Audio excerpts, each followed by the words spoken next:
Good morning everybody.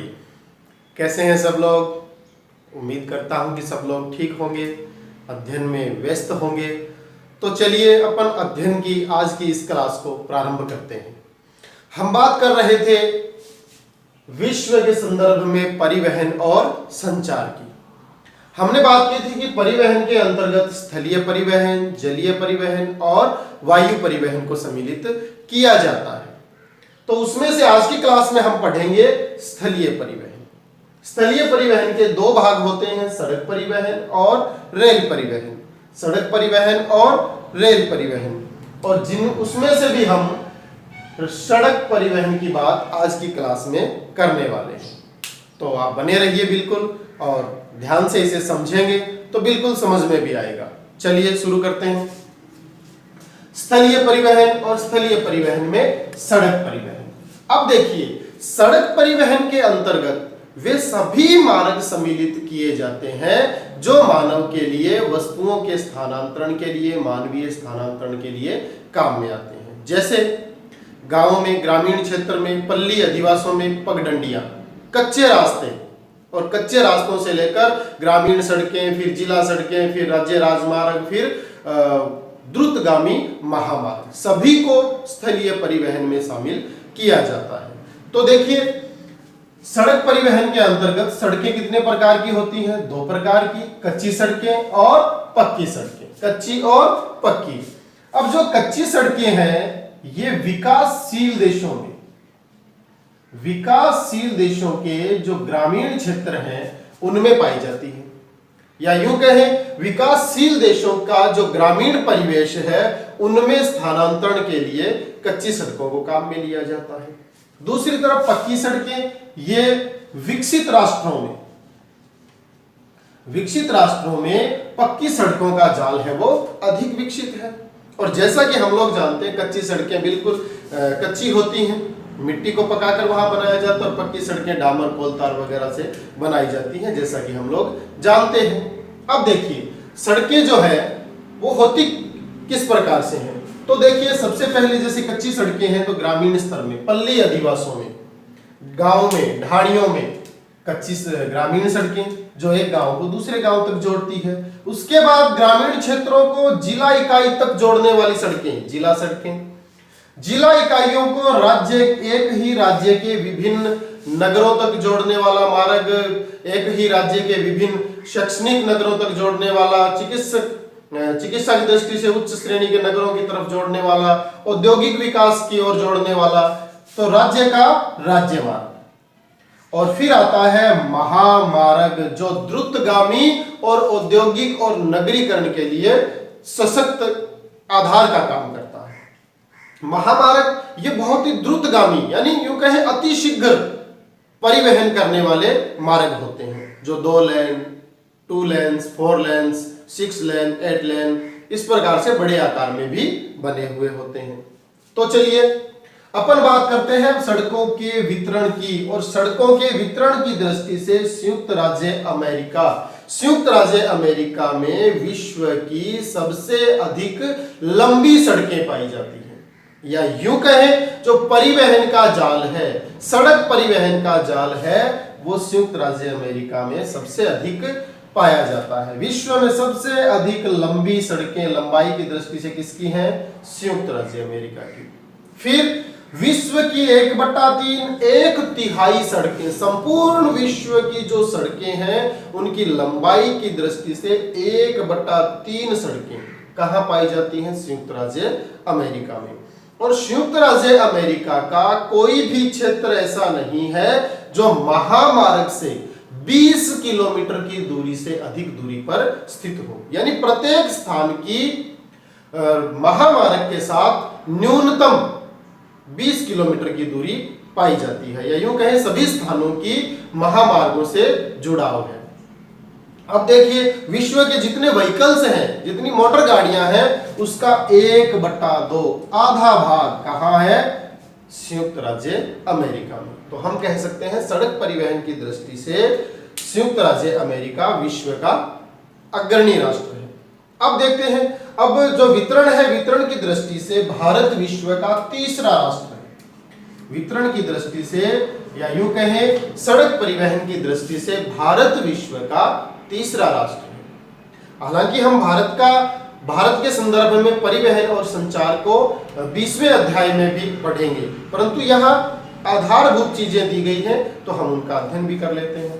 तो भारत में कुल 230 राष्ट्रीय राजमार्ग पाए जाते हैं, या यूं कहें भारत में कुल 230 राष्ट्रीय राजमार्ग हैं, और जिनमें सबसे लंबा है राष्ट्रीय राजमार्ग नेशनल हाईवे नंबर 7 जो वाराणसी को कन्याकुमारी से जोड़ता है। भारत का सबसे लंबा राष्ट्रीय राजमार्ग है NH 7 जो वाराणसी को कन्याकुमारी से जोड़ता है। उसके अलावा भारत एक ऐसा राष्ट्र है जिसमें परिवहन की दृष्टि से या यूं कहें परिवहन जाल की दृष्टि से सक्रिय प्रयास या यूं कहें सकारात्मक प्रयास है वो किए जा रहे हैं, और भारत परिवहन सड़क परिवहन की दृष्टि से विकसित भी होता जा रहा है। देखिए भारत में स्वर्णिम चतुर्भुज योजना के अंतर्गत भारत की 4 वृहद नगरियां या यूं कहें भारत की 4 विश्व नगरियां कौन कौन सी? दिल्ली, मुंबई, कोलकाता और चेन्नई, ये भारत के 4 वृहद नगर हैं। इन चारों वृहद नगरों को स्वर्णिम चतुर्भुज योजना के अंतर्गत जोड़ा गया है।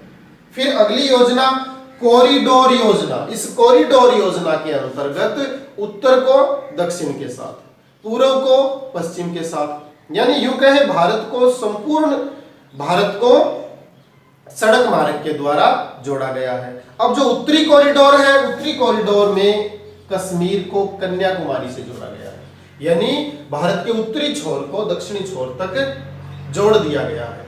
तो आपसी परिवहन या यूं कहें व्यापारिक संबंध, व्यावसायिक संबंध सरल और सुचारू बन पाए हैं। फिर देखिए पूर्वी पश्चिमी कॉरिडोर जो इस बार कक्षा 12 का जो वार्षिक एग्जाम था, वार्षिक परीक्षा में ये पूछा भी गया था। तो उत्तरी पूर्वी पश्चिमी कॉरिडोर है वो सिलचर को पोरबंदर से जोड़ता है, असम के सिलचर को गुजरात के पोरबंदर तक जोड़ता है। तो ये भारत की स्थिति है। भारत में परिवहन की दृष्टि से सकारात्मक प्रयास है वो किए जा रहे हैं, और भारत है वो विकसित भी होता जा रहा है। अब बात करते हैं सीमावर्ती सड़कों की, कि सीमावर्ती सड़कें होती क्या है। पहले तो आपको ये समझना चाहिए सीमावर्ती सड़कें वो सड़कें होती हैं जो अंतरराष्ट्रीय सीमाओं के आसपास बनाई जाती हैं। तो इन सड़कों का महत्व क्या है? इन सड़कों का महत्व ये है कि एक तो सुदूर प्रदेशों में रहने वाले लोग, जैसे अपन भारत की बात करें, भारत में राजस्थान की बात करें, राजस्थान में भारत और पाकिस्तान की सीमा है, उसके आसपास जैसलमेर, बाड़मेर, उन क्षेत्रों में रहने वाले लोग हैं, वो सुदूर प्रदेशों में रहते हैं। उन लोगों की राजस्थान के, भारत के अन्य नगरों, अन्य औद्योगिक क्षेत्रों के साथ पहुंच को सरल बनाने के लिए, सुगम बनाने के लिए सीमावर्ती सड़कें काम आती हैं। उसके अतिरिक्त जो बॉर्डर एरियाज हैं, जो अंतरराष्ट्रीय सीमा रेखा है, वहां पर सैनिकों के लिए सामरिक वस्तुएं उपलब्ध करवाना, उनके खाने पीने का सामान उपलब्ध करवाना, या यूं कहें उनकी पहुंच आसान बनाना, इसके माध्यम से हो पाता है सीमावर्ती सड़कों के माध्यम से। तो इस प्रकार से हमने अध्ययन किया सड़क परिवहन के 2 प्रकार, फिर उनकी किस प्रकार से वो विकसित होती जाती हैं, ग्रामीण सड़क, फिर जिला, फिर राज्य मार्ग, फिर महामार्ग। फिर हमने बात की सड़कों के वितरण की, फिर हमने बात की भारत के संदर्भ में सड़क परिवहन के विकास की, और फिर सीमावर्ती सड़कें। तो हम उम्मीद करते हैं कि आपको समझ में आई होंगी। अब हम बात करते हैं हमारे सिलेबस में जो 4 मुख्य महामार्ग दिए गए हैं वैश्विक स्तर पर, उनकी बात करते हैं।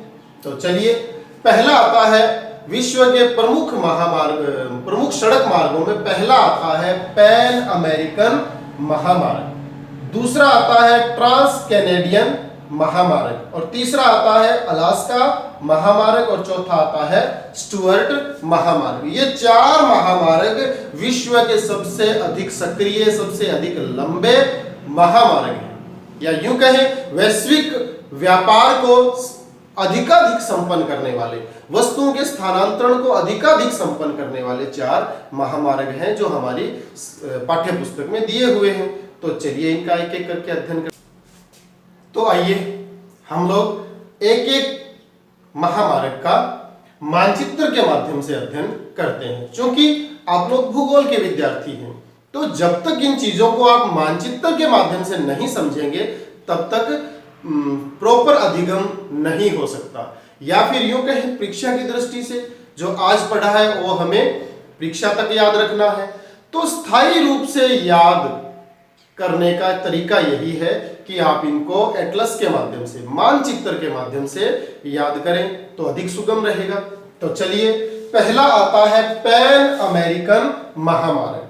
पैन अमेरिकन महामार्ग विश्व का सबसे लंबा महामार्ग है। विश्व का सबसे लंबा महामार्ग कौन सा? पैन अमेरिकन महामार्ग। और इसके बाद देखिए, यह दक्षिण अमेरिका के देशों को मध्य अमेरिका, ये जो पैन अमेरिकन महामार्ग है यह दक्षिण अमेरिका महाद्वीप के देशों को उत्तरी अमेरिका महाद्वीप के देशों के साथ जोड़ता है। और लगभग 15 देश इसके अंतर्गत आते हैं, या यूं कहें 15 देशों तक इसकी पहुंच बनी हुई है। तो देखिए, दक्षिण अमेरिका महाद्वीप के देशों को मध्य अमेरिका, मैक्सिको और संयुक्त राज्य अमेरिका से जोड़ता है। कहां से कहां तक है? अलास्का के फेयरबैंक्स से लेकर चिली के सैंटियागो, ब्यूनस आयर्स होते हुए ब्राजील की राजधानी ब्रासीलिया तक। यहां देखिए, यह है अलास्का, और अलास्का का यह स्थान है फेयरबैंक।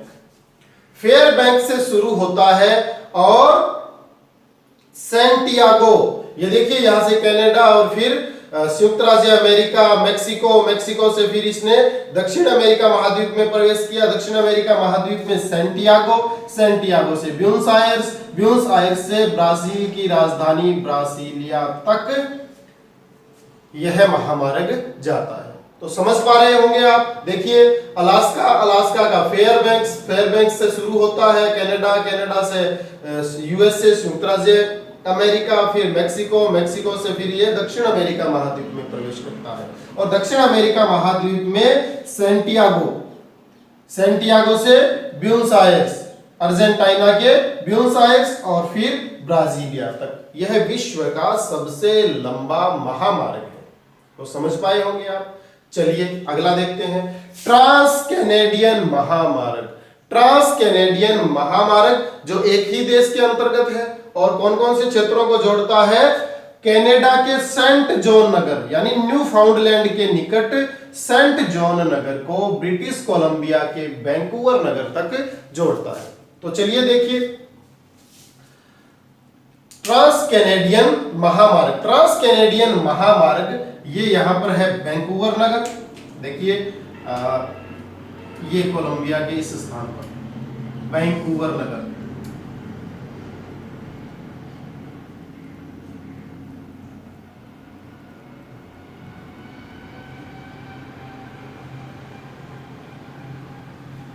वैंकूवर नगर को जोड़ता है ये सेंट जॉन नगर से। देखिए बिल्कुल यहां तक।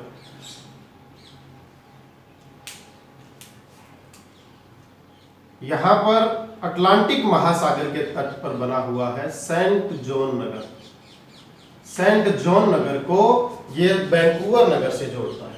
अभी आगे हम जब रेल मार्गों का अध्ययन करेंगे तो उसमें एक इंपॉर्टेंट रेल मार्ग आएगा, कैनेडियन पैसिफिक रेल मार्ग। कैनेडियन पैसिफिक रेल मार्ग, ये कैनेडियन पैसिफिक रेल मार्ग इसके ठीक बराबर चलेगा। तो वहां भी इसको अच्छे से समझा जा सकता है और यहां पर भी ये आपको समझ में आ रहा होगा कि ये कनाडा में वैंकूवर नगर को सेंट जॉन नगर से जोड़ता है। सेंट जॉन नगर को वैंकूवर नगर से जोड़ता है। तो उम्मीद करता हूं आपको समझ में आया होगा। अगला देखिए, अलास्का महामार्ग।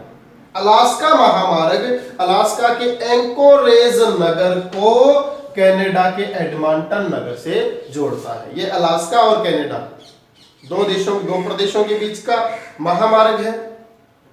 अलास्का के एंकोरेज नगर को कनाडा के एडमंटन नगर से जोड़ता है। चलिए देखते हैं। ये है अलास्का का एंकोरेज नगर, अलास्का का एंकोरेज नगर।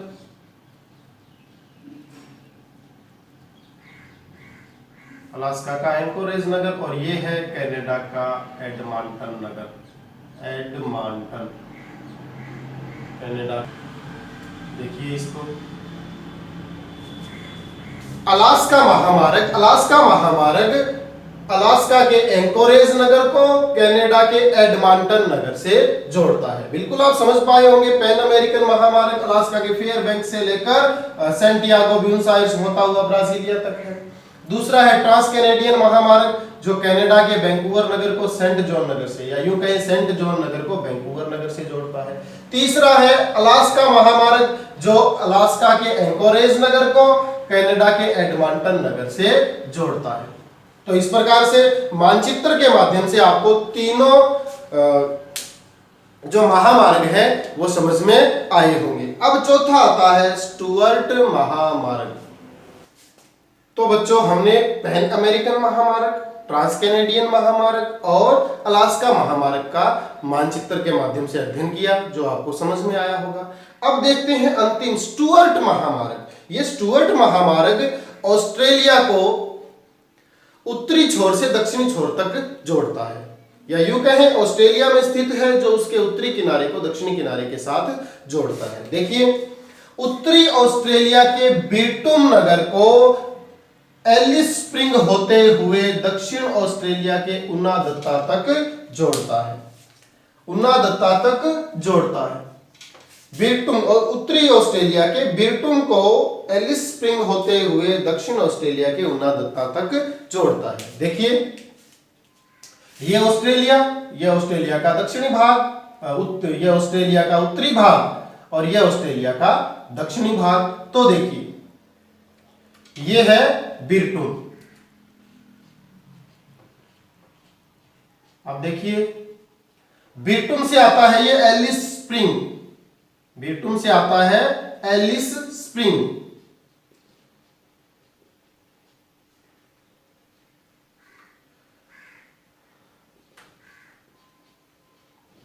एलिस स्प्रिंग और एलिस स्प्रिंग से बिल्कुल दक्षिण ऑस्ट्रेलिया के उनादत्ता को जोड़ता है।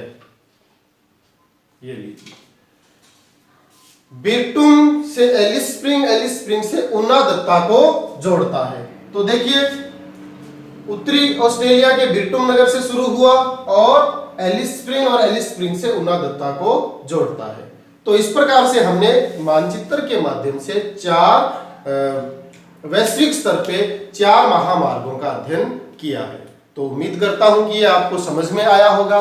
समझ में आया है तो अध्ययन करते रहिए, पढ़ते रहिए, बढ़ते रहिए। मुझे दीजिए इजाजत। जय हिंद, जय भारत, धन्यवाद।